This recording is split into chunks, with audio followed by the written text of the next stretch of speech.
segons un estudi de l'Institut per a la Diversificació i Estalvi de l'Energia, IDAE, el mòdul stand-by representa gairebé el 11% del consum energètic total de casa nostra? I que passem a ser eficients, és millor fer servir temporitzadors o regletes amb interruptor? Parlem de consum energètic. Hem de ser conscients que l'única energia que no contamina és aquella que no es produeix.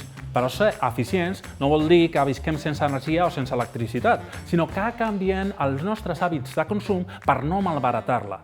També podem introduir mesures de caràcter tecnològic que ens ajudin. Per exemple, podem comprar aparells elèctrics d'etiqueta A, millorar l'aïllament tèrmic de casa nostra o canviar la manera com ens movem per anar a treballar.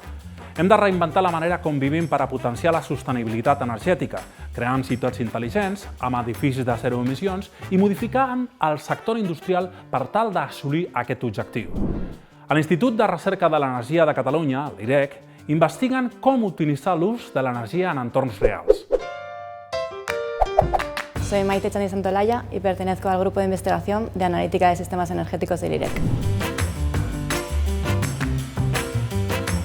Una parte importante de nuestra investigación se trata de entender y predecir el comportamiento de sistemas energéticos individuales, como podría ser una vivienda, y más allá de esto, entender cómo estos sistemas interactúan entre sí, formando un sistema complejo que requiere de técnicas avanzadas para optimizar su rendimiento. Pues utilizamos herramientas de software para el pronóstico de datos, y estas herramientas las basamos en algoritmos de inteligencia artificial, de machine learning, de reconocimiento de patrones o, por ejemplo, técnicas de modelado. Y todo esto nos permite trabajar conceptos como la flexibilidad energética o la integración del vehículo eléctrico en nuestro entorno. Hem de basar les mesures de consum responsable en una cultura de l'estalvi i un canvi d'hàbits a l'hora de consumir energia. Aquest tipus de mesura afecta la nostra societat en general i directament la factura energètica que paguem a casa. L'estalvi d'energia es pot assolir en qualsevol de les nostres activitats diàries. Actualment, hi ha molts avenços tecnològics orientats a aquesta finalitat que han obtingut bons resultats, com l'ús de programes de gestió intel·ligent o la rehabilitació energètica que intenta optimitzar l'eficiència energètica d'un edifici.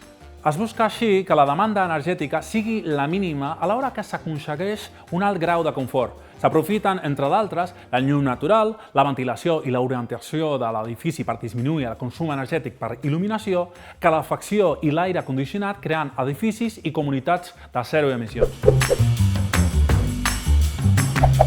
Hola, soc el Joaquim Romaní i treballo al grup d'Energia Tèrmica i Edificació de l'IREC. A nivell mundial, el sector dels edificis representa un 40% del consum d'energia primària i el nostre repte és proposar solucions d'eficiència energètica, integració de renovables i gestió dels edificis per reduir aquest consum. Abordem el nostre repte bàsicament utilitzant eines de simulació avançada, treballant a 3 nivells. Una, optimitzant els sistemes de generació. 2, buscant estratègies per aconseguir edificis de consum gairebé nul. I 3, buscant estratègies de rehabilitació a nivell de barri, tot sempre centrat en el disseny a nivell humà. Aplicar la ciència de dades avançada i les noves tècniques d'optimització als elements que componen la nostra xarxa permet una gestió òptima dels nostres sistemes energètics i la flexibilitat energètica. Si millorem la nostra conducta energètica a casa, no tan sols disminuirà la factura elèctrica, sinó que tindrà efectes positius a escala local i planetària. Aquest canvi implica incorporar petits hàbits al dia a dia i prendre consciència de com consumim aquesta energia.